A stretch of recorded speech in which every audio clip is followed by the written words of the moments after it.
자, 우리 반도체 얘기 좀 해볼까요? 금방 말씀드렸듯이 외국인이 지금 우리나라 시장에서 가장 많은 종목을 사고 있는 게 바로 섹터인데 반도체하고 전기차예요.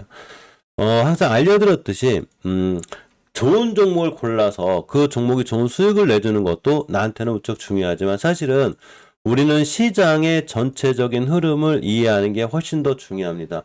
왜 그러냐면 우리나라 코스닥 시장이나 코스피 시장이 우상향을 하기 시작하면 그냥 대충은 아니겠지만 어느 정도 괜찮은 종목을 사게 되면 내가 굉장히 좋은 수익을 거둘 수 있어요. 또 하나 어떤 섹터가 주도 섹터로 들어온다면 이 주도 섹터 중에 너무 엉망인 친구만 사지 않으면 전체적으로 이 섹터가 뛸 때 역시나 내 종목도 같이 따라 올라가야 돼요.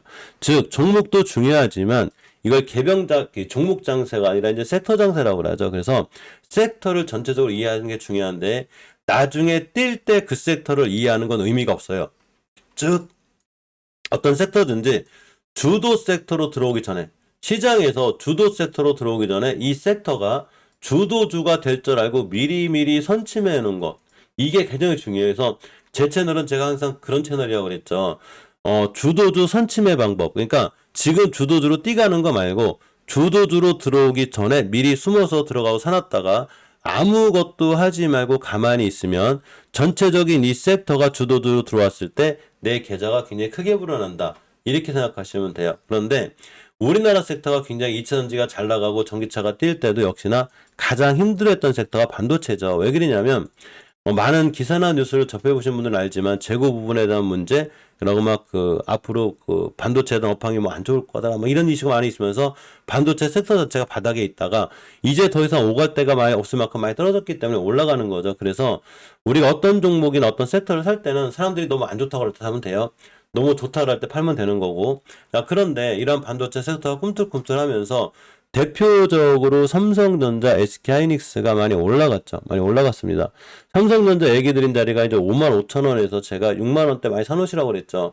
즉, 이때가 막 삼성전자 거의 꼭 망할 것처럼 우리 막 시장에 삼성전자 없어질 것 같아. 근데 5만원대는 예전에 300만원대에서 액면분할했을 때 가격이 여기기 때문에 당연히 여기 사는 거죠. 그런데 우리가 기준선이라는 걸 생각해보면 5개월선 뚫어줄 때가 추세전환과 턴 20개선 뚫어졌을 때 가장 강력한 수급이 들어오는 거죠. 그러니까 당연히 좋아졌고 이제 바라봐야 되는 정말로 아무리 짧게 잡아도 73,000원대가 단기 목표가예요. 중장기도 아니에요. 그럴 만큼 추세 나름이 강하고 하이닉스도 강하고 동바이텍도 강합니다.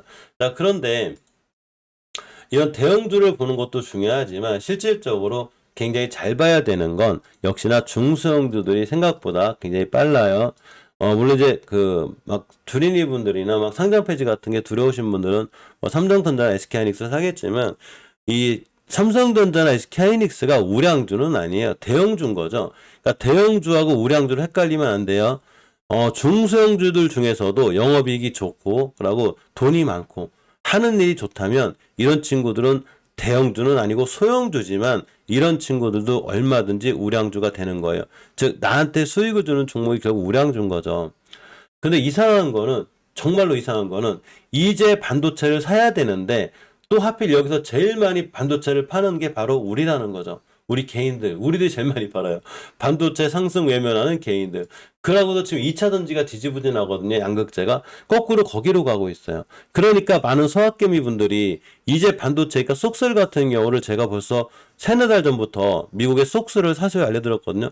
제가 얘기한 자리에서 거의 50%가 올라갔어요. TKQQ도 제가 얘기한 자리에서 거의 2배 가까이 올라갔고, 즉 우리는 사야 될 자리 자꾸 판다는 거죠. 반도체는 이제 시작이 뛰고 올라가는데 이제 개인들이 제일 많이 팔고 이 물량을 또 기관하고 외국인이 받아요. 그럼 나중에 어떻게 되냐면 반도체 섹터가 이제 바닥에서 막 탈출하고 있는데 나중에 또 반도체 섹터가 여기가 있으면 2차전지처럼 저 고점에 가 있으면 이제 와서 반도체를 얘기한다는 거죠. 무슨 얘기냐면 삼성전자를 예전에도 그랬고 지금도 그렇지만 5만원, 6만원일 때는 못 사고 있다가 나중에 또 9만원, 10만원을 가게 되면 막 갑자기 텔레비에서 뉴스에서 막 11만 전자 갑니다. 12만 전자 간다면 또 여기서 산다는 거죠. 이렇게 하시면 안 되는 거예요. 이해하셨죠? 사야 될 때, 즉 주식을 내가 사야 될 때하고 팔아야 될 때를 헷갈리시면 안 돼요. 많은 사람들이 너무 좋다고 그러고 대중들이 거의 막 이 종목을 너무 좋게 생각할 때 이때가 팔아야 됐다고 많은 대중들이 이 종목을 싫어하고 그 망할 것 같고 막 너무 안 좋게 봐. 바로 그때가 이 주식에 대한 최고의 매수 타이밍이에요. 즉 주식은 공포에 사가지고 환희에 파는 거예요. 아셨죠? 공포에 사서 환호에 파시면 돼요. 자, 그런데 아까 알려드렸듯이 반도체 주식들이 지금 꿈틀꿈틀거리긴 하고 대신에 대형주 하실 분들은 하셔도 되지만 저희 멤버님한테 거의 중소형주를 얘기 많이 해드리거든요. 중소형주가 나한테 수익을 빠르게 줍니다. 자, 우리 멤버방에 대표적으로 3S가 있었죠. 자, 3S는 제가 왜 알려드렸냐면 이 친구가 영업이익이 엄청 올랐어요. 이렇게 안 좋은 반도체 시장에서 영업이 50%가 올랐는데 저는 그런 걸 몰라요. 그게 뉴스가 금요일날 떴으니까. 그런데 우리는 그런 걸 미리 알 수는 없죠. 내부자도 아니고 특히 내부자 정도는 더 위험한 거죠. 나한테 들어올 리도 없고 내부자분들도 당연히 그런 얘기를 안 할 테고. 자, 그러면 우리 뭐를 갖고 판단해야 될까요? 도대체 이 주식이 뛸지 안 뛸지 어떻게 손상협이 뛰면 왜 3S가 좋다고 그랬을까? 아주 간단해요. 3S는 반도체 관련주인데 반도체 섹터가 바닥에서 뛰가고 있죠. 지금 이렇게. 그러니까 반도체 섹터가 바닥에서 이렇게 꿈틀꿈틀 하고 있다는 거죠. 그런데 이 반도체 섹터가 꿈틀꿈틀 하고 있는데 바닥에서 대량거래가 빵 터졌어요. 그러면 뭔가 있는 거죠, 이 친구가. 아하, 내가 모르는 뭔가 좋은 일이 한테 있는 거예요. 그런데 3S의 월봉 위치를 보니까 내가 이 주식을 사는 위치가 이런 데가 아니죠, 지금. 이런 데가 아니라 여긴 거예요. 즉, 하나, 둘, 셋, 넷, 한 10개월간을 옆으로 바닥바닥 끓이던 애예요. 그러니까 우리가 매집 상승 하락 관점에서 그죠? 자, 매집이 있고 상승이 있고 하락이 있고 매집이 있고 상승이 있겠죠.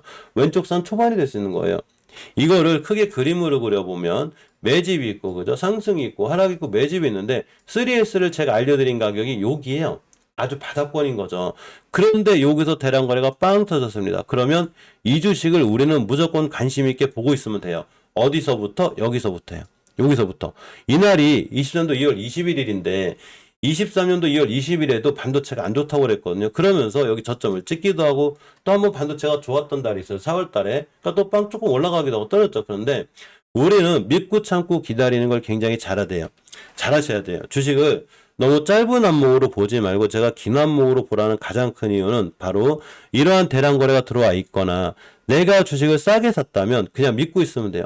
나중에 3S가 또 4,000원, 5,000원 가 있는데 여기서 3S를 사려고 하지 말고 이왕 사실 거면 여기서 사시라고 알려드린 거죠. 그 자리가 바로 어디였냐면 이런데요, 결국. 이런 데 사라고 한 거예요. 이런 데 사라고 한 친구가 내가 딱 한 달만 참았으면 얼마를 갔냐면 그냥 상한가를 날라갔습니다. 상한가를 봤으니 오늘 갭을 띄우게 되면 순간 수익률이 40%가 나오거든요. 그런데 내가 단기한다고 단타한다고 맨날 왔다 갔다 해봤자 한 달에 40%의 수익률을 거두기가 무지하게 힘들어요. 물론 단타나 스캐퍼의 최고수분들은 가능하지만 내가 자영업을 하고 있거나 직장생활하고 있거나 이런 수익률이 안 나오거든요. 그런데 내가 자영업을 하고 있어. 직장생활을 하고 있어. 그러면 그냥 이게 사신 다음에 아무것도 안 하면 돼요. 뭐 기회 되면 식사하시다가 한 번쯤 보고 하루 종일 호가창 볼 것도 없고 가만히 믿고 참고 기다리면 자기가 알아서 상한가 한번 가지고 떼어주고 이런 거죠. 그래서 우린 이런 친구들을 잘 보고 있어야 되는데 일단은 이 친구는 뛰었기 때문에 쫓아가서 하면 안 되겠죠. 이제 늦으신 거예요. 우리가 사라고 할 때 제가 몇몇 알려드린 자리 여기서 샀어야 되는 거고. 또 하나가 이제 이런 친구들이 많이 있죠. 대표적으로 많이 있는데, 덕산하이메탈 같은 친구들을 보시게 되면, 이 친구의 월봉 H가 굉장히 낮죠, 지금. 여기서 사는 게 아니죠. 바닥권에 사는 거고, 일봉에서도 보게 되면, 최저점 찍자마자 대량 거래가 확 터졌죠. 무슨 얘기일까요? 아, 여기까지는 반도체가 최저점을 찍었다는 얘기는 반도체가 누구나 다 안 좋다고 그랬겠지. 그죠? 그런데 언제까지 안 좋겠냐고. 대량 거래가 확 터졌죠. 그럼 당연히 매집으로 봐야죠. 그러니까 당연히 이 공간에서 덕산하이메탈을 사놓고 아무것도 안 하고 가만히 있으면 돼요. 그럼 벌써 이날도 14%가 뛰었고 앞으로도 241선만 안 깨면 되겠죠. 그러면 덕산그룹도 행보가 좋기 때문에 더 올라갈 건데 약간 부담은 되죠. 우리가 첫 번째 매수할 자리는 이런 데서 제가 멤버님들한테 다 여기서 매수하시는 게 좋겠다라고 알려드렸어요. 다른 친구들을 좀 보게 되면 이제 하나마이크론 같은 애들 좀 보게 되면 사실은 월봉에서 많이 높아요. 이거 목표가에 찍었죠. 이 친구를 들어가면 부담이 되는 거야. 사시려면 여기서 했어야죠. 그래서 이런 친구들 이제 시작하는 반도체 관련들을 보는 게 좋고 대신 이제 하나마이크론 같은 경우는 원체 이쪽에 대장 역할을 많이 하니까 간단하게 그냥 5주선만 깨면 되고 하나머티리얼즈 같은 경우도 추세나 그러면 좋아요. 대신에 이번 달에 20개선 뚫어주게 되면 일단 어디까지 가냐면 57,000원까지는 갈 거예요. 대신에 절대로 5개선, 20개선 깨면 안 돼요. 뚝 떨어집니다. 해성DS도 전체적으로 5개선을 깨잖아. 이 추세가 유지가 되는 거고, 일단 금요일 날 반도체 주가들이 미국에서 좋았기 때문에 우리나라 오늘 시장에서도 좋아질 확률, 무조건 좋아진다는 건 아니에요. 미증시가 좋았다 그래서 우리나라 증시가 꼭 좋지만은 않아요. 요새 엇박자 많이 나죠. 미증시가 막 크게 급등해가지고 잔뜩 기대하고 있었더니 그 돈을 안 줬고 이런 경우가 많으니까 그냥 너무 큰 기대를 하기보다는 내가 평소에 하던 대로 하는 게 좋아요. MK전자 같은 경우는 응급제, 그러니까 이런 게 있어요. 반도체를 잘 보셔야 되는데 반도체이면서 응급제 관련주, 자 반도체이면서 OLED 관련주, 반도체이면서 전기차 관련주, 반도체이면서 우주 관련주. 이 반도체란 친구들은 어디에 속해도 꼭 속해요. 그러니까 산업 전 분야에 걸쳐서 반드시 쓰는 게 반도체라는 거죠. 자, 그래서 반도체면서 2차 전지에서 응급적인 친구 중에 하나가 이제 MK전자인데 월봉에서 보게 되면 역시나 바닥권에 있죠. 20개선을 이번 달 종가상 뚫어놓게 되면 이번 달이래야 오늘 내일 남았어요. 뚫어놓게 되면 이 친구는 앞으로 추세가 굉장히 강해져요.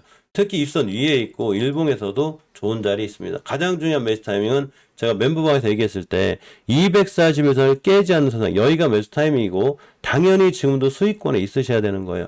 자, 그러면 이 친구들만 그리냐? 안 그린 거예요. 물론 ISC는 일단 좀 매각권 비슷한 게 있죠. 그죠? 그런 게 있어가지고 더 강해지는 건데 뭐 FNS테크라든가 램테크놀로지, 마이크로 컨텍스, 후성, 덕산하이메탈, 덕산테크코피아, 샘CNS, 테크미코 되게 많은 분들이 좋아하는 뭐 SFA 반도체 같은 게 좋긴 한데 사실 SFA 반도체 위치가 좀 높아요. 대신에 조건이 하나 있어요.